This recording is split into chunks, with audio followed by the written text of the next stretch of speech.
l'accusation du médecin. Mais Luc Michel vient encore de nous faire là un rapport sur un plan tout à fait géopolitique de sabotage des élections. Quelle est votre lecture? Je crois, Etondi, il faut dire une chose qui est claire. Le président de la République du Burundi est un homme éclairé. Un homme éclairé, pourquoi? Parce qu'il ne suit pas la ligne de conduite de plusieurs chefs d'État qui sont des suiveurs disciplinés des Occidentaux. Suivez mon regard. Alors, le président burundais, son Excellence Nkurunziza, a toujours pris une posture de panafricaniste. Et là, nous voulons le lui rappeler, vraiment félicitations, Monsieur le Président. Nous avons besoin des Africains courageux.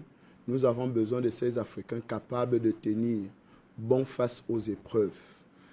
Ce n'est pas aujourd'hui que le président Nkurunziza expulse, ou bien le Burundi, expulse des étrangers ou bien des personnes mal intentionnées. Les ambassadeurs ont été expulsés, ils sont nombreux, il y a plusieurs cas. Mais le plus grave sur ce quoi je voulais m'attarder avant de revenir sur les représentants de l'OMS, c'est la sortie du Burundi de l'AE, de la CPI. Ça, c'est un élément que beaucoup d'Africains ne savent pas et ne maîtrisent même pas. Parce qu'aujourd'hui, la CPI est devenue une sorte d'épée de Damoclès qui pèse sur tous les dirigeants africains, que si un seul instant vous regimbez, elle tombe sur vous comme cette épée-là. Mais le président du Burundi a dit on ne fera plus partie de cette cour et ils sont sortis. Et personne n'est mort. Le Burundi a été sur embargo, on a fait tout genre de sanctions contre le Burundi, on a tout fait, mais le Burundi est toujours debout. On a cru que non, le Burundi allait s'effondrer, allait s'effacer de la carte du monde. Et oui, le Burundi est toujours présent. Et le Burundi ressort encore tête haute. Parce que le Burundi, le président Nkurunziza vient de démontrer encore la face du monde. Malgré qu'il est jeune, il n'a pas 70 ans. Je crois qu'il a la soixantaine, ou bien avant même la soixantaine, si mes souvenirs sont bons. Et il n'est pas candidat à la prochaine élection présidentielle. Ça, c'est des marques pour les Africains. On croit que c'est quasiment impossible qu'on peut être jeune et ne pas vouloir s'accrocher au pouvoir, alors qu'il a la possibilité d'être encore candidat. Parce que la constitution burundaise lui permet d'être candidat. La jeunesse, le bon travail, l'élan patriotique, le panafricanisme que nous défendons aujourd'hui font partie intégrante du président Nkurunziza. Mais il ne veut pas profiter de cette posture-là.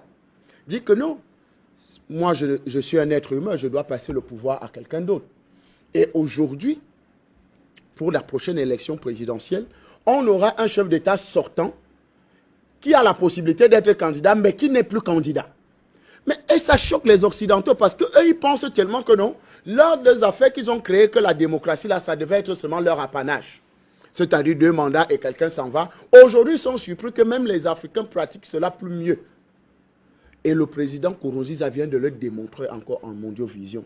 Et avant cela, vous savez qu'il y a eu un coup d'État où, parce que le président Nkurunziza a été hors du pays, on a fomenté un coup d'État. Luc Michel a rappelé mais bien sûr, ils ont fait un coup d'État et malheureusement, le peuple qui aime son dirigeant a défendu et le président Nkurunziza est revenu au pays et il a repris les rênes du pouvoir. Il faut vraiment être aimé de son peuple et de son armée pour repousser ce genre d'assaut et reprendre s'asseoir au pouvoir. Ça, c'est quelque chose de formidable. Donc, quand on parle du Burundi, on parle du président Nkurunziza, ce n'est pas à prendre avec des pincettes. C'est quelqu'un à prendre avec beaucoup de sérieux. Beaucoup de sérieux, pourquoi? Parce que c'est un modèle aujourd'hui pour notre jeunesse africaine, pour nos gouvernants, pour ceux qui veulent la nouvelle Afrique qui est déjà en train de se dessiner. Oui, le président Nkurunziza a démontré, au vu et au su de tout le monde, que personne n'est indispensable dans son pays. Les ONG, on les a fait balayer du Burundi. Pourquoi? Parce que vous ne pouvez pas venir prendre des positions bizarres. Des positions, vous savez que le rôle, la plupart des ONG dans nos États aujourd'hui ne sont pas là pour servir la cause de nos États, non.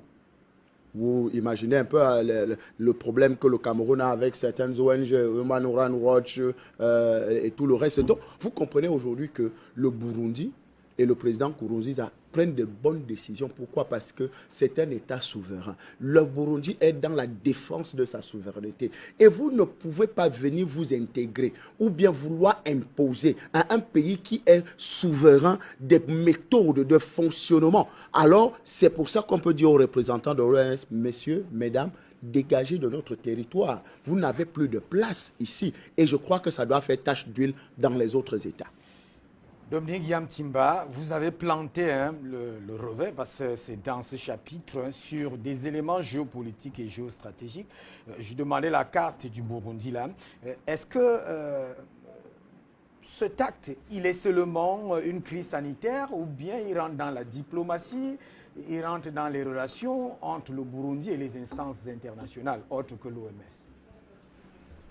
Lorsqu'on dit le Burundi a expulsé l'OMS, le Burundi a l'avantage d'avoir une grande expérience de la gestion des crises avec le système des Nations Unies ou avec des partenaires internationaux. Là, tout à l'heure, Fanga parlait de la CPI. Lorsque un pays a pris sur lui de sortir de la CPI, ce pays, à la limite, l'OMS, c'est du petit déjeuner. Parce qu'au bout du compte, ce pays a compris quelque chose de fondamental. Peut-être, à la fin, c'est que les agendas de beaucoup de fonctionnaires de l'OMS ne sont pas compatibles avec les missions de l'OMS. Et les États aujourd'hui en Afrique commencent à le ressentir de manière systématique et de réagir. Il y a certains pays qui, comme le Burundi, vont réagir de manière vraiment brutale en disant, monsieur, vous êtes expulsé parce que je ne sais pas ce que vous faites chez nous, vous n'avez pas à critiquer notre gouvernement, vous avez peut-être à proposer des solutions ou l'accompagnement, mais vous n'avez pas à critiquer notre gouvernement. Et parce que dans tous les cas, si vous êtes ici au Burundi, c'est parce que c'est le gouvernement burundais qui vous accrédite. L'OMS ne peut pas envoyer n'importe qui. Quel que soit le fonctionnaire de l'OMS affecté dans un État, il faut que le gouvernement de cet État l'accepte. Et malheureusement, comment un hôte qui vous accepte chez lui, vous venez et ce que vous faites, c'est non pas de vous occuper de la mission spécifique pour laquelle ce hôte vous attend de vous quelque chose, mais vous faites des remarques qui portent sur d'autres questions. Je crois qu'aujourd'hui, le fond du problème, c'est que le monde hors de... J'ai tendance à le répéter et ça paraît curieux, mais j'ai comme le sentiment que la plupart du temps, que ce soit il y a deux choses. Très souvent, les gens ne connaissent pas l'Afrique. Ils parlent de l'Afrique, ne connaissent pas. Quand il s'agit d'Africains, il s'agit très souvent des Africains, parfois, qui ont passé beaucoup de temps hors de l'Afrique et ils n'ont pas vu l'Afrique changer. Ils ont l'impression que l'Afrique qu'ils ont laissée quand ils étaient jeunes dans les années 70 ou dans le début des années 80 est la même Afrique en 2020. Elle a beaucoup changé. Vous avez des gens qui sont formés entièrement en Afrique, qui sont de grands experts reconnus et respectés dans le monde entier alors qu'ils ne sont jamais allés se former ailleurs. Vous avez dans tous ces pays d'Afrique, même quand on prend des pays relativement petits en termes de population, le Burundi c'est 11 millions d'habitants, mais vous avez une expertise étonnante au Burundi. Vous avez des gens qui ont fait des formations dans 1000 domaines différents au Burundi et qui permettent que ce pays-là fonctionne. Donc, il y a un appel au respect de l'Afrique qui, je crois, beaucoup ne l'entendent pas pour le moment, mais il y a aussi beaucoup d'agendas cachés, des agendas géopolitiques. Le Burundi a le malheur de se situer dans une zone de se trouver dans une zone qui est carrément, si vous voulez, le bassin minier le plus important du monde, mais aujourd'hui surtout au nouvel espace pétrolier, au nouveau gisement pétrolier du monde autour des lacs, des grands lacs. Et le Burundi se trouve à cet endroit-là. Et le drame d'un pays comme celui-là qui est tout petit, c'est qu'on aurait aimé l'utiliser comme on a utilisé l'Afghanistan.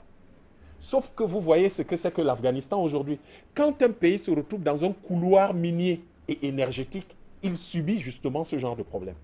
C'est que tout le monde veut le contrôler. Mais on voit la carte. Vous voyez la carte. Voilà. Vous voyez la RD Congo, la RD Congo qui est là, le Rwanda. Regardez. C'est carrément un couloir énergétique et minier. Et le Burundi peut servir justement de zone comment on dit ça, c'est-à-dire sur le plan logistique, ça peut être une zone par laquelle on peut extraire et faire sortir. Vous avez la Tanzanie, il faut passer par RD Congo, vous avez la Tanzanie et vous êtes directement à l'océan Indien. Et il faut traverser le Burundi. C'est un peu comme la Syrie. C'est-à-dire que vous vous souvenez que le problème de la Syrie commence avec un gazoduc qui doit traverser la Syrie. C'est l'un des problèmes et c'est l'une l'un des éléments d'analyse qu'on doit toujours avoir en esprit en se disant, mais comment le Burundi va s'en sortir de là entre la RD Congo, le Rwanda, vous avez la Tanzanie, dont il est coincé là au milieu, tout le monde veut le contrôler, mais seulement vous avez une classe politique qui est arrivée au pouvoir à un moment donné et qui s'est dit, mais quelle est cette affaire? Nous sommes 11 millions. Les ressources dont dispose notre pays sont suffisantes pour que les gens vivent bien, pour qu'on commence à conduire notre développement de façon autonome. Pourquoi nous devons toujours être piétinés par les autres? Et je crois que, d'ailleurs, votre relance, je l'ai appréciée parce qu'elle m'a permis d'en arriver à évoquer ce couloir énergétique énergétique émilier, et qu'on n'a pas toujours pris en considération. Mais pourquoi nous en parlons alors qu'on est en train de parler de l'OMS et d'une crise, d'une pandémie? Mais on est obligé de parler de ces éléments, malheureusement, parce que ça exprime l'exaspération des Africains. Ça exprime le fait qu'on ne peut pas comprendre que des pays comme l'Albanie ne sont pas du tout... c'est-à-dire que quand vous prenez des petits pays comme ça, la Macédoine, des petits pays comme ça ne sont pas meilleurs que le Burundi. Hein.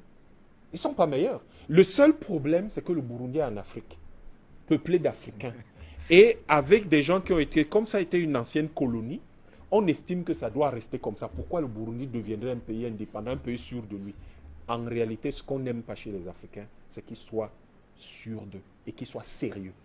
Merci. Hein.